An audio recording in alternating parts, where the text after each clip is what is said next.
আমরা প্রথমে শান্তিপূর্ণভাবে আন্দোলন করছিলাম, কিন্তু পুলিশ আমাদের দিকে টিয়ার শেল ছুড়ে মারছে এবং সাউন্ড গ্রেনেড ছুড়ে মারছে। আমরা শান্তিপূর্ণভাবে অবস্থান নিয়েছিলাম, কোনো প্রকার উস্কানিমূলক কোনো কর্মকাণ্ড করিনি, কিন্তু তারা কোনো প্রকার উস্কানি ছাড়াই আমাদের দিকে টিয়ার শেল নিক্ষেপ করে। এই অর্ডার তাদের কে দেয়? আমাদের উপর হাত তোলা, শিক্ষার্থীদের উপর হাত তোলা। 24-এর পরবর্তী সময়ে তারা কিভাবে সাধারণ শিক্ষার্থীদের উপর হাত তোলে? এর অধিকার তারা কোথায় পায়? আমরা তীব্র নিন্দা জানাই। পুলিশ আসলে পুলিশ তো উপর থেকে অর্ডার পাইছে, যারা আমাদের রক্তে যারা ইন্টারিমে বসে আছে তারাই অর্ডারগুলো দিতেছে আমাদের উপরে। তারা দেখবো আমরা যে তারা কত দূর পর্যন্ত যেতে পারে। কালকের আগের দিন রাত থেকে ফজর পর্যন্ত অবস্থান করেছিলাম বুয়েট থেকে।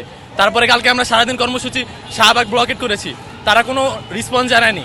আর আজকে তারা জানাইছে 3টা পর্যন্ত অবস্থান করার জন্য। তারা যত পারতেছে বানচাল করার চেষ্টা করতেছে।